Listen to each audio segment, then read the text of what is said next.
Hey guys, my name is Arielle Shriver, and today my group and I are going to be talking to you about how attitude affects the workplace.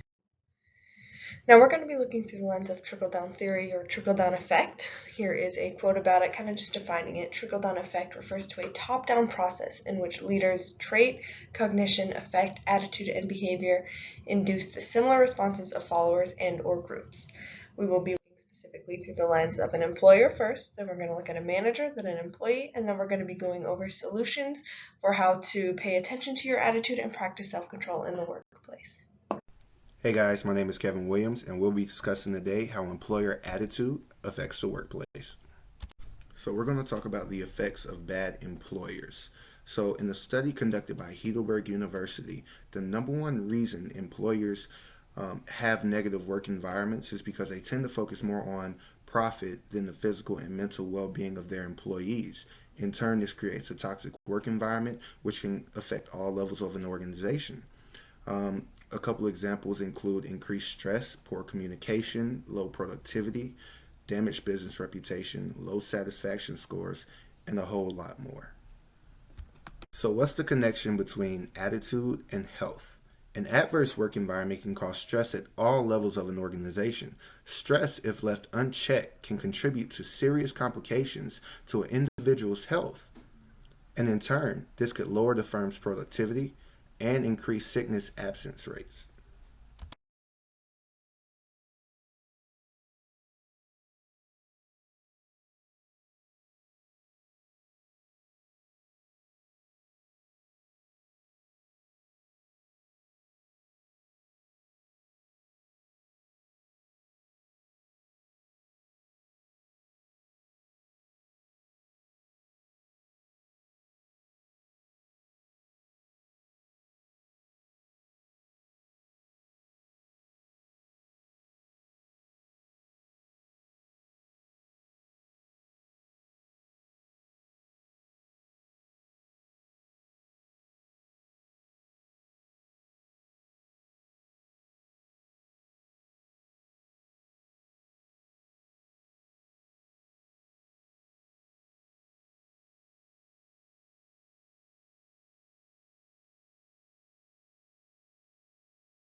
Now we're going to switch focus.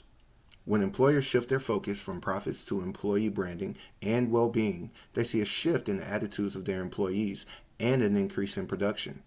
Employers who focused on economic, social, diversity, reputation, and developmental values got a positive response from both their employees and potential applicants. Employee-friendly companies, or EFCs, were proven to have high productivity and higher returns after focusing on their employees' mental health and physical well-being. Research shows us that positive job attitudes are correlated to higher financial turnover and higher performance at an organizational level. Companies that adopted work practices implemented by EFCs saw higher returns and productivity within 3 months.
All right, now let's talk about how the attitude of a manager may affect the workplace and other employees. So first we're going to talk about bad management. So here's a list of characteristics of incompetent management that was found in a study done by Roskilde University in Denmark. Just to name a few of these, or to sum it all up, they were saying that inherently poor management, or when employees feel that they are being managed poorly, it is because of most of these things. The most important of them kind of being that managers focus more on themselves and their own tasks than on the team that they are supposed to be leading. They focus more on the results instead of the actual leading up to that, or they don't fully prepare their employees to lead up to those things that they're supposed to be doing, such as giving unorganized work to them and telling them to figure it out, or telling them to just figure it out as they go instead of giving them clear goals, which sometimes employees can figure those things out on their own, but management should be coming alongside them and helping them with that. Another thing is that employees, they often feel that the manager doesn't care for them personally. They only care for the work that they're doing, which definitely leads to a decline in just like it makes any employee feel like they don't matter, which you don't want to do that to your employees. So management should be coming alongside employees and helping them with that. The number one reason for bad management, as most people have found it, is that it's become a common practice that when somebody's performing very well in their job, you're going to move them to supervisory roles without even considering whether they are in the place to take on that role or if they are going to be a good leader. So taking into account those leadership things that are essential to being a good manager often falls to the wayside when people are looking at, oh, well, they're good at doing their job. Like, okay, they may be good at doing their job, but are they good at leading a group of people to getting to the place that they're supposed to be getting?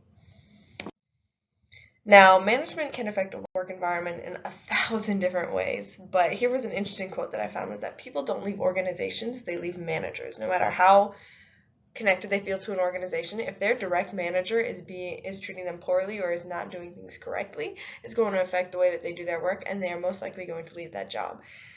This goes into what this second bullet point says, is that 15 of the top 20 drivers of an individual's engagement relate directly to his or her immediate supervisor, meaning that if somebody is essentially doing poorly at their job, it's most likely because of his or her immediate supervisor. And another is that poor leadership can cost an organization workers and customers. And then lastly, employees will blame the organization for poor management. The organization can be as good as it wants, but if the people who are higher up are employing poor management styles, it's going to affect the entire organization, and that is what employees are going to see.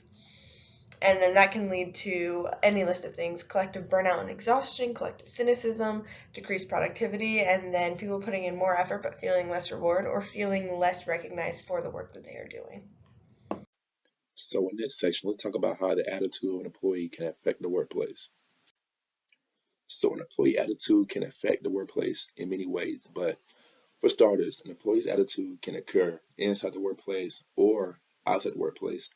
Now, if it does occur outside the workplace, HR or other employees has the ability to support the employee and try to manage their attitude within their time. I know can be very difficult when it comes to factors outside of the workplace. So the best you can do is just show support and love and try to show understanding.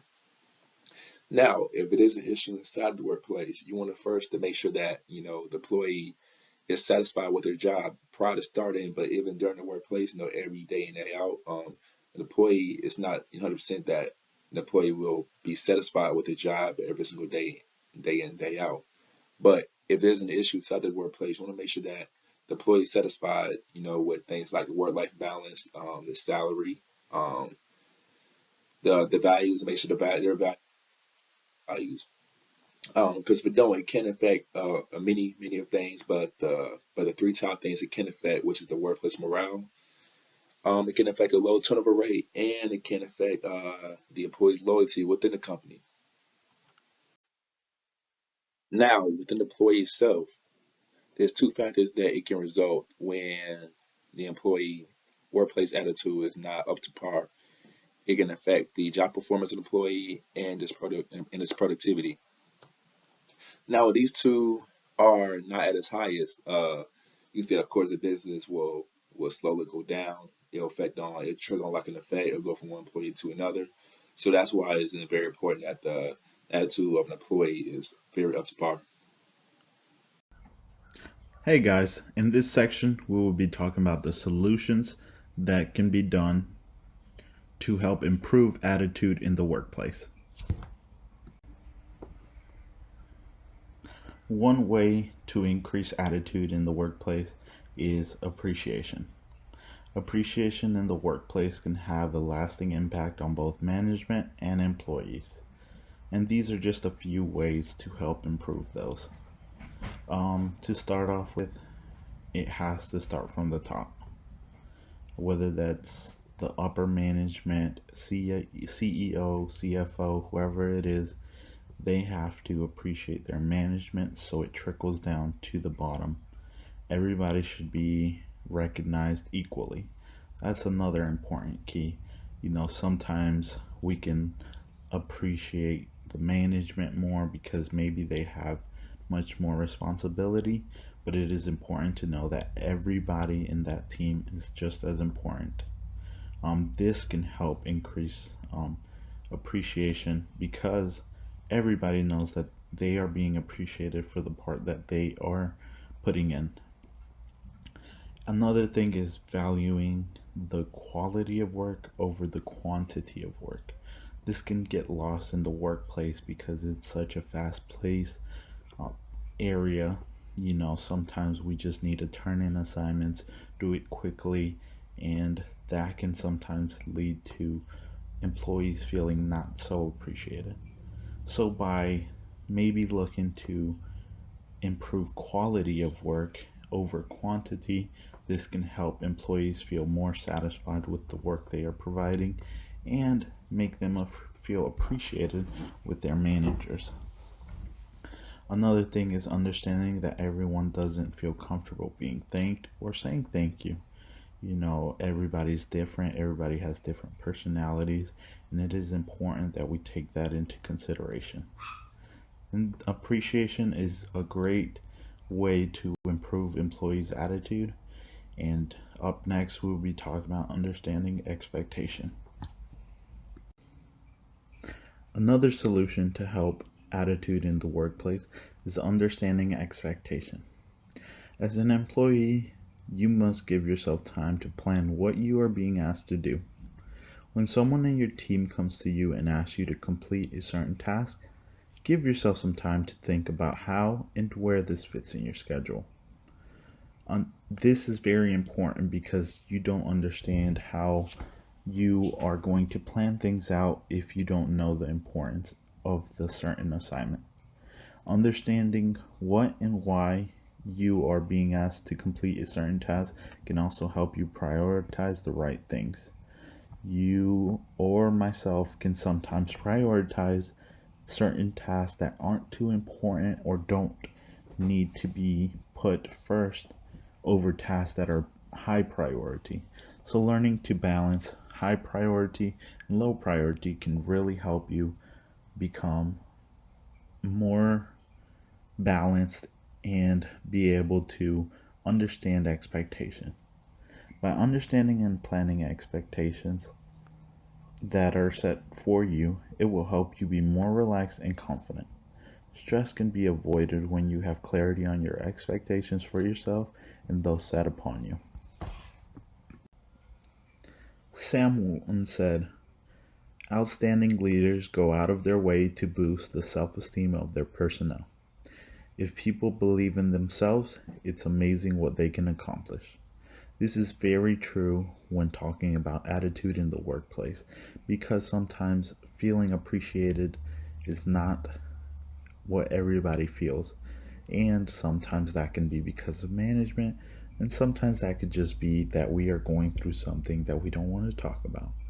So if management does their part of helping us feel appreciated as employees, we would in turn give our best for the company because we understand that they are doing their part to make sure that we are happy and we are providing the best excellent work that we can. Thank you for taking up your time to learn a little bit about attitude in the workplace and how that can affect everyone in the workplace. Have a nice day.